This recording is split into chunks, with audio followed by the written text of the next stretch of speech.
बिस्मिल्लाहिर्रहमानिर्रहीम। अस्सलामु अलैकुम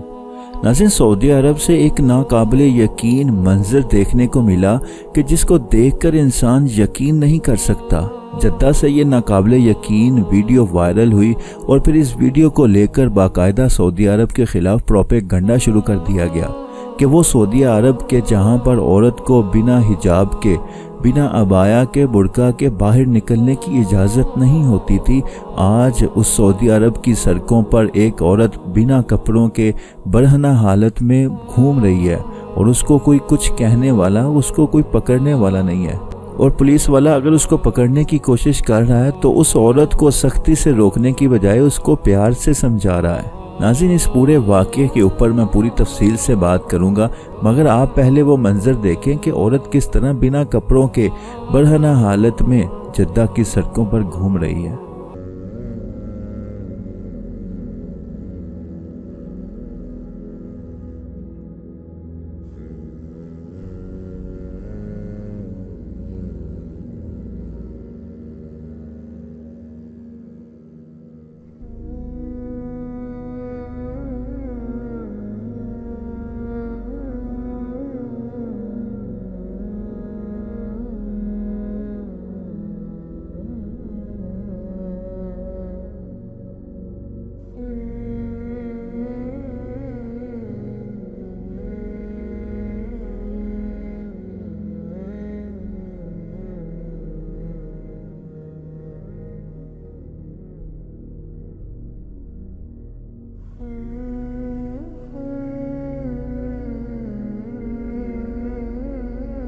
नाज़रीन, आपने इस वीडियो में खातून को देखा। वीडियो अगरचा बलार थी क्योंकि इसको वैसे तो दिखाना नामुनासिब था। खातून बिना कपड़ों के कपड़े उतार कर बरहना हालत में सड़क पर घूम रही है और एक पुलिस वाला बाकायदा उसको रोक रहा है और उसको वापस गाड़ी में जाने का कह रहा है और उसको कपड़े पहन कर आने का कह रहा है, मगर वो खातून किसी तरह भी उस पुलिस वाले की बात मानने को तैयार नहीं। और इस चीज़ को लेकर सऊदी अरब के मुखालिफिन ने सऊदी अरब के खिलाफ प्रोपेगेंडा शुरू कर दिया और बताया गया कि ये बाकायदा प्लान के तहत ऐसा किया जा रहा है कि ताकि सऊदी अरब के शहरियों को बाहर बिना कपड़ों के, बिना अबाया के, बिना हिजाब आने की तरगीब दिलाई जाए। और किसी ने तो यहाँ तक भी कह दिया था कि इस खातून के साथ किसी सऊदी शहजादे ने बुरा सलूक किया है, इस वजह से ये खातून इस तरह एहतजाज के तौर पर सड़क पर बिना कपड़ों के आ गई। मगर बहुत से लोगों का कहना ये था कि ये एक पुरानी वायरल वीडियो है क्योंकि सऊदी पुलिस की ये वर्दी, ये यूनिफॉर्म चेंज हो चुका है। मगर ये सारी खबरें उस वक्त झूठी साबित हुई जब सऊदी पुलिस ने इसके ऊपर अपनी एक प्रेस रिलीज जारी की। उन्होंने कहा कि ये खातून ज़हनी मरीज़ा है, इसका तवाज़ुन बहाल नहीं है, ये एक पागल औरत है जिसके हवास काबू में नहीं है। इस वजह से ये बगैर कपड़ों के, बिना कपड़ों के बरहना हालत में सड़क पर घूमती रही और फिर इस औरत को गिरफ्तार कर लिया गया। मगर नाज़रीन, यहाँ पर एक सवाल उठाया गया कि ये पुलिस इतनी बेबस है कि वो इसको पकड़ भी नहीं सकती। आखिर एक औरत है, वो मुल्क जहाँ पर औरत को बिना हिजाब के बाहर आने की इजाज़त नहीं, वहाँ पर एक औरत बिना कपड़ों के बाहर आ गई और पुलिस वाला उसके साथ इतने एहतराम से, इतने प्यार से और इतना एहतरामाना सलूक से पेश आ रहा है। उसकी क्या वजह है? लोगों ने कहा कि पुलिस इतनी बेबस हो चुकी है कि वो इसको पकड़ नहीं सकती क्योंकि सऊदी कानून ऐसे हो गए हैं कि आप कुछ भी कर सकते हैं, आपको कोई रोक नहीं सकता, इसलिए पुलिस इतनी बेबस है।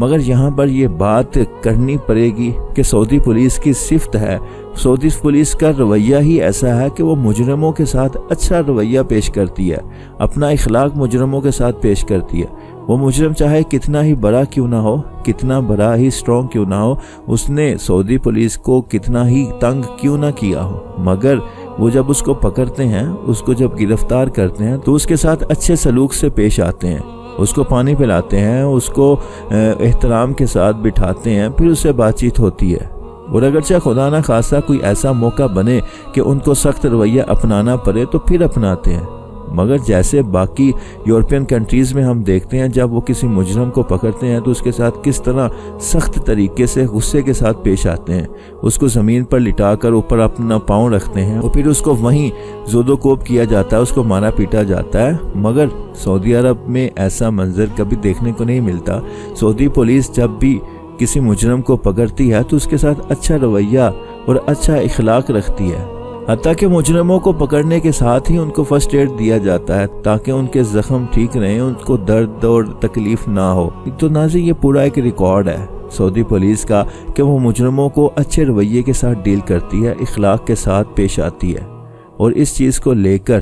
ہم پروپیگنڈا کریں کہ سعودی پولیس اتنی بے بس ہو چکی ہے کہ وہ ایک مجرم عورت کو اس طرح نہیں گرفتار کر سکی کہ جس طرح مجرم کو گرفتار کرنا چاہیے۔ اور اس میں دوسرا پہلو یہ کہ ہمیں ہر خبر کی، ہر ویڈیو کی تحقیق کر لینی چاہیے کہ یہ خبر کس پہلو سے ہے اور یہ خبر آیا سچی بھی ہے یا جھوٹی ہے۔ ہم ایک چیز وائرل ہوتی ہے اور اس چیز کو لے کر پھر ہم کومنٹ اپنے کرتے ہیں، اپنے غصے کا اظہار، اپنے جذبات کا اظہار کرتے ہیں، اور اس جذبات کے اظہار کرنے میں پتہ نہیں کیا کیا کچھ کہہ جاتے ہیں کہ ہمیں بعد میں احساس ہوتا ہے کہ ہم تو اتنا کچھ کہہ گئے، پھر ہمیں شرمندگی ہوتی ہے، پھر ہمیں اپنی غلطی کا احساس ہوتا ہے۔ مگر جب چیز وائرل ہوتی ہے ہم تب ہی اس کی انویسٹیگیشن کر لیں، اس کی تحقیق کر لیں کہ آیا یہ بات سچی بھی ہے کہ نہیں، پھر ہم اس کو وائرل کریں، پھر ہم اس کو اپنے سوشل میڈیا کے اکاؤنٹس پر شیئر کریں، پھر جو مرضی ٹائٹل لگائیں، اس کو ہیڈنگز دیں، وہ پھر ہمارے جذبات ہیں۔